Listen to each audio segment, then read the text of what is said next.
Hello guys, welcome to my channel learn finance with GK. आज मैं फिर से आप लोगों के सामने हाजिर हूँ एक नए टॉपिक के साथ, जिसका नाम है व्हाट इज़ म्यूचुअल फंड। आज हम लोग डिस्कस करने जा रहे हैं म्यूचुअल फंड क्या होता है, इसके बारे में कॉम्प्रिहेंसिवली हम लोग जानने का कोशिश करेंगे। मैंने पीछे जो बोर्ड में लिख के रखा हुआ है उस चीज़ को डिस्कस करने जा रहे हैं। तो आइए बिना किसी देरी के हम लोग स्टार्ट करते हैं वीडियो को।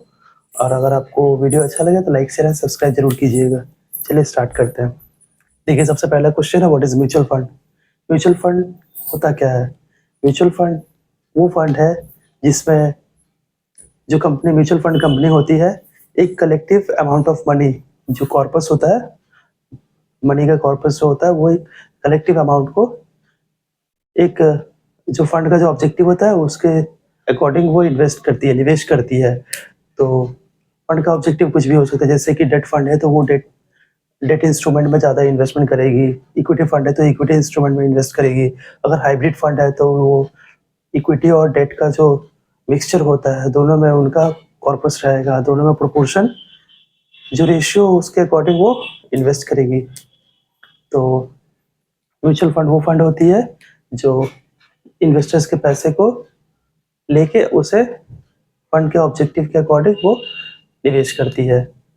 इसका मेन मोटिव यही होता है, जो निवेशक जैसे कि डायरेक्ट अगर मार्केट का उन्हें एक अच्छा नॉलेज नहीं है, एक वो चाहते हैं कि किसी प्रोफेशनल आदमी जो उसका फंड को मैनेज करे, तो वो म्यूचुअल फंड की तरफ जा सकते हैं, शिफ्ट हो सकते हैं। क्योंकि यहाँ पे प्रोफेशनल लोग जो होते हैं वो आपके फंड को मैनेज करते हैं। तो नेक्स्ट हमारा जो क्वेश्चन है वो है structure of mutual fund. Mutual fund का स्ट्रक्चर क्या है? म्यूचुअल फंड का जो स्ट्रक्चर है, मतलब कैसे उसका फॉर्मेशन होता है। तो सबसे पहले आते हैं स्पॉन्सर्स। स्पॉन्सर्स वो पर्सन होते हैं या एंटिटी होते हैं जो कि जो फंड होता है, म्यूचुअल फंड कंपनी होता है, उसको रजिस्ट्रेशन करवाते हैं और उसका फॉर्मेशन करवाते हैं। ठीक है। नेक्स्ट है ट्रस्टीज। ट्रस्टीज मतलब हो गया, म्यूचुअल फंड कंपनीज एक ट्रस्ट के रूप में काम करती है। ट्रस्टीज वो एंटिटी होती है जो कि ये इंश्योर करती है कि म्यूचुअल फंड कंपनी जो है वो सेबी के गाइडलाइंस और रेगुलेशंस के अकॉर्डिंग वो चल रही है या नहीं चल रही है। क्योंकि ये म्यूचुअल फंड कंपनी को भी सेबी ही रेगुलेट करती है। जैसे कि स्टॉक मार्केट को सेबी रेगुलेट करती है, वैसे म्यूचुअल फंड कंपनीज को भी सेबी रेगुलेट करती है। और नेक्स्ट है एएमसी। एएमसी हो गया asset management company. Asset management company mutual fund company को ही कहा जाता है जो कि हमारे और आपके जो इन्वेस्टमेंट है उससे वो फंड की जो ऑब्जेक्टिव है उसके अकॉर्डिंग वो मार्केट में इन्वेस्ट करती है। और इसके बाद आते हैं कस्टोडियंस। कस्टोडियंस वो एंटिटी होती है जो हमारे और आपके जो इन्वेस्टमेंट होती है म्यूचुअल फंड कंपनी में, उस चीज़ को वो उसका सेफ गार्ड करती है, से एक सेफ गार्डिंग में रखती है अपने कस्टडी में। अब नेक्स्ट हम लोग क्वेश्चन की ओर चलते हैं। नेक्स्ट क्वेश्चन है types of mutual fund. Mutual fund के क्या क्या टाइप्स है? देखिए, सबसे पहला टाइप होता है इक्विटी फंड। इक्विटी फंड वो होता है जिसमें इक्विटी फंड वो होता है कि जिसमें जो फंड हाउस होती है वो इक्विटी में इन्वेस्टमेंट करती है। फंड हाउस जो होता है वो इक्विटी में इन्वेस्टमेंट करती है। जैसे कि इक्विटी में जैसे लार्ज कैप हो गया, मिड कैप हो गया, स्मॉल कैप हो गया। तो कंपनी जो होती है वो उसके अकॉर्डिंग अपने जो ऑब्जेक्टिव होती है उसके अकॉर्डिंग वो उसमें इन्वेस्ट करती है। फंड जो होता है वो म्यूचुअल फंड कंपनी जो एएमसी होता है वो लार्ज कैप फंड भी हो सकता है, मिड कैप फंड भी हो सकता है, स्मॉल कैप फंड भी हो सकता है। तो जैसा उसका ऑब्जेक्टिव होता है उसके अकॉर्डिंग वो इक्विटी मार्केट में इन्वेस्टमेंट करती है। नेक्स्ट है हमारा डेट फंड। डेट फंड वो फंड होता है जिसमें जो एएमसी होती है, एसेट मैनेजमेंट कंपनी, जो कि डेट इंस्ट्रूमेंट में पैसा लगाती है। जैसे कि गवर्नमेंट बॉन्ड हो गया, कॉर्पोरेट बॉन्ड्स हो गया, उसके बाद आपका मनी मार्केट इंस्ट्रूमेंट्स हो गया। तो ये सब जो कमर्शियल पेपर्स हो गया, इन सब में जो इन्वेस्टमेंट होती है वो डेट इंस्ट्रूमेंट होती है। इसमें जो कि इक्विटी फंड होता है उससे इसका जो रिटर्न होता है कम होता है और इसमें रिस्क भी कम होता है इक्विटी के कंपैरिजन में। इक्विटी में ज़्यादा रिस्क होता है क्योंकि वो पैसा जो है वो डायरेक्टली स्टॉक मार्केट में उसे इन्वेस्टमेंट किया जाता है, तो वो थोड़ा ज़्यादा रिस्क कैरी करता है as compare to debt funds. अब नेक्स्ट आते हैं हम लोग हाइब्रिड फंड। देखिए, हाइब्रिड फंड है। हाइब्रिड फंड वो फंड होता है जिसमें कि इक्विटी और डेट फंड का मिक्सचर होता है। जो फंड हाउस होती है अपने जो ऑब्जेक्टिव होती है उसके अकॉर्डिंग वो इक्विटी और डेट दोनों में इन्वेस्टमेंट करती है, उसे कहते हैं हाइब्रिड फंड। नेक्स्ट है अदर्स। अदर्स में आ जाता है आपका ईटीएफ्स। ईटीएफ्स का फुल फॉर्म होता है एक्सचेंज ट्रेडेड फंड, जो कि एक्सचेंज का जो इंडाइसेस होता है, जैसे सेंसेक्स हो गया, निफ्टी 50 हो गया, तो वो एक स्टॉक की तरह ही ये मार्केट में ट्रेड होती है, तो उसे एक्सचेंज ट्रेडेड फंड बोलते हैं। और नेक्स्ट है इंडेक्स फंड। इंडेक्स फंड भी जो बेंचमार्क होती है मार्केट का, जैसे कि Nifty 50, Nifty 100, Nifty next 50, Sensex, तो वो इंडेक्स फंड होता है, उसमें भी आप निवेश कर सकते हैं। एक नेक्स्ट है गोल्ड फंड्स। तो गोल्ड फंड भी होता है, उनका इन्वेस्टमेंट गोल्ड में होता है, गोल्ड में। और चलिए अब नेक्स्ट क्वेश्चन की ओर चलते हैं, operations of mutual funds. Mutual funds का ऑपरेशन कैसे होता है? म्यूचुअल फंड का ऑपरेशन बेसिकली होता है जब इन्वेस्टर्स अपने पैसे को किसी म्यूचुअल फंड कंपनी एएमसी में इन्वेस्ट करती है, तो एएमसी कंपनी उनसे पैसे कलेक्ट करती है, और एएमसी जो है वो अपने जो फंड का जो स्टेटेड ऑब्जेक्टिव होता है उसमें वो निवेश करती है। जैसे कि अगर वो इक्विटी फंड है तो इक्विटी में करेगी, डेट फंड है तो डेट में करेगी, हाइब्रिड है तो हाइब्रिड में करेगी, ईटीएफ या गोल्ड फंड है तो उसके अकॉर्डिंग वो उस फंड में उस जगह पे वो निवेश करती है। अब नेक्स्ट आ जाते हैं हम लोग advantages of mutual fund. Mutual fund के बहुत सारे एडवांटेजेस है, आप लोग जब इन्वेस्टमेंट करेंगे तो इसके एडवांटेजेस को आप लोग देख लीजिए थोड़ा। पहला है डाइवर्सिफिकेशन। यहाँ पे आपको एक सबसे बड़ा बेनिफिट ये मिल जाता है डाइवर्सिफिकेशन का। डाइवर्सिफिकेशन का मतलब हो गया जैसे कि आपका जो पैसा है वो एक किसी पर्टिकुलर स्टॉक या पर्टिकुलर इंस्ट्रूमेंट में नहीं निवेश किया जाएगा।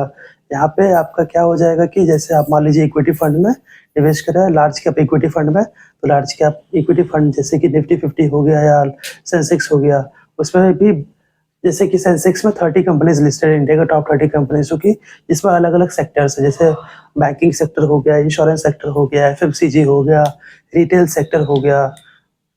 वैसे ही आपका जो फंड है वो डाइवर्सिफाई हो जाता है, तो डाइवर्सिफिकेशन की वजह से जो फंड का जो रिस्क है वो काफ़ी हद तक रिड्यूस हो जाता है, और आपके फंड एक प्रोफेशनल जो फंड मैनेजर होते हैं वो आपके फंड को मैनेज करते हैं, तो इस वजह से जब डाइवर्सिफाइड होता है आपका फंड तो एक सेफ रहता है, तो इस चीज़ का आपको बेनिफिट मिलता है। नेक्स्ट है एक्सपर्टीज।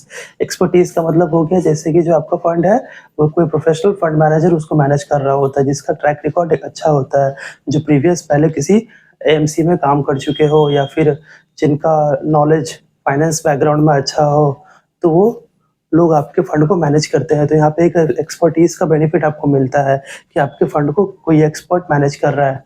नेक्स्ट है अफोर्डेबिलिटी। अफोर्डेबिलिटी का मतलब हो गया कि हम लोग जब फंड में इन्वेस्ट करते हैं म्यूचुअल फंड में, तो यहाँ पे आपको अफोर्डेबिलिटी मिलती है कि आप लोग मिनिमम से मिनिमम अमाउंट में स्टार्ट कर सकते हैं। जैसे कि अभी आप लोग सुने होंगे एसआईपी। एसआईपी का मतलब हो गया सिस्टमैटिक इन्वेस्टमेंट प्लान, जो कि अभी बहुत सारे एएमसीज जो है, म्यूचुअल फंड कंपनीज जो है, वो 50-100 रुपए के भी एसआईपी प्रोवाइड कर रहे हैं। आप मंथली 100 रुपीज़ में भी एसआईपी स्टार्ट कर सकते हो। उसके बाद है ट्रांसपेरेंसी। ट्रांसपेरेंसी का मतलब हो गया जैसे कि सेबी जो है इसको रेगुलेट करती है, तो इसमें एक ट्रांसपेरेंसी ये रहती है कि आपका फंड जो होता है वो एक रेगुलेटर उसको रेगुलेट कर रहा होता है, तो इसमें जो फ्रॉडुलेंट एक्टिविटीज़ है वो सब इसमें ना के बराबर होता है, तो आपका फंड सेफ रहता है।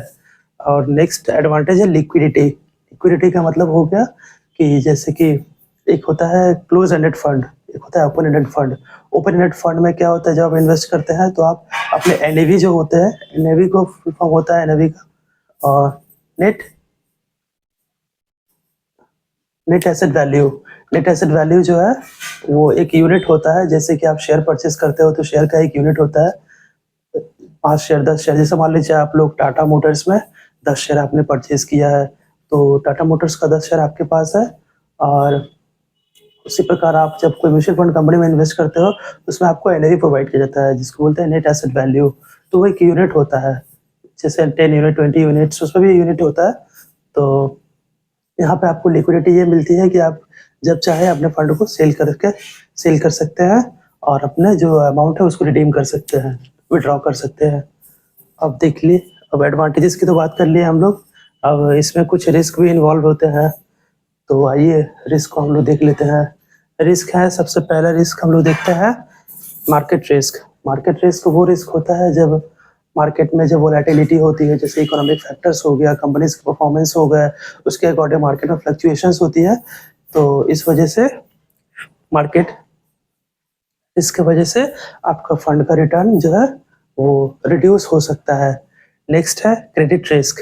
क्रेडिट रिस्क वो रिस्क होता है जब मान लीजिए कोई जिससे फंड में जो फंड हाउस है, जो अगर मान लीजिए डेट फंड में अगर इन्वेस्ट कर रही है, तो डेट फंड में का मेन मोटिव होता है वो बॉन्ड्स वगैरह में इन्वेस्ट करती है, या गवर्नमेंट बॉन्ड हो गया या कॉर्पोरेट बॉन्ड हो गया। अगर वो डिफ़ॉल्ट करती है तो उस कंडीशन में आपके रिटर्न जो है वो रिड्यूस हो सकते हैं, वो काफ़ी हद तक रिटर्न आपका कम हो सकते हैं, तो ये भी एक रिस्क है।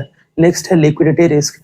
कभी-कभी क्या होता है कि आप जब जो फंड को सेल करना चाह रहे हैं, बायर्स अवेलेबल ही नहीं है, तो आपका सेल ऑर्डर एग्जीक्यूट होगा नहीं, तो यहाँ पे लिक्विडिटी की भी एक प्रॉब्लम होती है। नेक्स्ट है इंटरेस्ट रेट रिस्क। जब इंटरेस्ट रेट जो है, जब इंटरेस्ट रेट इंक्रीज होती है, बढ़ती है, तब भी आपका रिटर्न कम हो सकता है, तो ये भी एक मेजर रिस्क है। अब आइए हम लोग बात करते हैं modes of mutual fund, modes of investing in mutual funds. तो किस-किस तरीके से हम लोग म्यूचुअल फंड में इन्वेस्ट कर सकते हैं। सबसे पहला है एसआईपी। एसआईपी का फुल फॉर्म है सिस्टमैटिक इन्वेस्टमेंट प्लान। इसमें आप क्या है, मंथली कोई एक स्पेसिफिक अमाउंट से आप स्टार्ट कर सकते हो और म्यूचुअल फंड कंपनी में निवेश कर सकते हो। नेक्स्ट है एसडब्ल्यूपी। एसडब्ल्यूपी का फुल फॉर्म है सिस्टमैटिक विड्रॉवल प्लान। इसमें आप एक लंप सम अमाउंट कंपनी में इन्वेस्ट करते हो और उसको मंथली बेसिस पे उसको विड्रॉ करते हो। नेक्स्ट है एसटीपी, सिस्टमैटिक ट्रांसफर प्लान। इसमें आप किसी एक फंड से दूसरे फंड को फंड में ट्रांसफर कर सकते हो अपने फंड को। और नेक्स्ट है लमसम। लमसम मतलब आप इसमें कोई लमसम अमाउंट जैसे 2 लाख 5 लाख जितने भी जिसका इन्वेस्टमेंट का ऑब्जेक्टिव हो, उसके अकॉर्डिंग वो लमसम अमाउंट में इन्वेस्ट कर सकते हैं। अब नेक्स्ट आ जाता है हम लोग लास्ट टैक्सेशन। तो जो आप फंड में इन्वेस्ट करते हो उसका टैक्सेशन भी होता है, जैसे कि आप जब रिटर्न उसमें जनरेट कर रहे हो, उसमें डिविडेंड आपको मिल रहा है, इंटरेस्ट मिल रहा है, तो उसके बेसिस पे उसमें टैक्सेशन भी होता है। जब इसमें 2 टाइप के टैक्सेशंस आपके लगते हैं, एसटीसीजी और एलटीसीजी। एसटीसीजी होता है short term capital gain tax, जो कि अगर आप इन्वेस्टमेंट करते हो म्यूचुअल फंड कंपनीज में, बेसिकली इक्विटी फंड में, तो अगर आप 12 महीने या उससे कम पीरियड के लिए अगर आप फंड होल्ड करते हो, उसके पहले अगर आप सेल कर देते हो अपने फंड को, तो आपका जो टैक्स है वो 15% उस पे चार्ज होगा। और अगर आप 12 मंथ से ज़्यादा उस पे अपने फंड को होल्ड कर रहे हो इन्वेस्टमेंट में, तो वो आ जाएगा एलटीसीजी टैक्स के अंदर, जिसका नाम है long term capital gain tax. तो 12 मंथ से ज़्यादा अगर आप होल्ड करते हो तो वो एलटीसीजी में आ जाएगा। और इसमें क्या होता है कि 1 लाख से ज़्यादा अगर आपका रिटर्न, आपने इनकम जनरेट किया है फंड से, तो फिर आपका 10% विदाउट इंडेक्सेशन 10% आपका टैक्स यहाँ पे चार्ज होगा। इसके अलावा एग्जिट लोड वगैरह होती है, तो वो सब जो चार्जेस होती हैं वो सब म्यूचुअल फंड कंपनीज चार्ज करती है, सारे कंपनीज। और एक और चीज़, जब हम लोग इक्विटी फंड में जब हम इन्वेस्ट करते हैं, तो इक्विटी फंड में एक फंड होता है ELSS fund, equity linked saving scheme. ये एक ऐसा फंड है जिसमें अगर आप इसमें टैक्सेशन बेनिफिट मिलते हैं इन्वेस्टर्स को, जिसमें आप 1.5 लाख तक के जो आप रिटर्न अगर जनरेट कर रहे हो इक्विटी लिंक्ड सेविंग स्कीम में, तो उसमें आपका टैक्स नहीं लगेगा। तो उसे बोलते हैं आपका इक्विटी लिंक्ड सेविंग स्कीम। तो उसमें इनकम टैक्स एक्ट 80C के अकॉर्डिंग आपको उसमें कोई टैक्स नहीं लगता है। तो हमने इस चीज़ को समझा है। चलिए आज का वीडियो हम लोग यहीं पे अंत करते हैं। मिलते हैं आपसे नेक्स्ट वीडियो में, तब तक के लिए बाय बाय।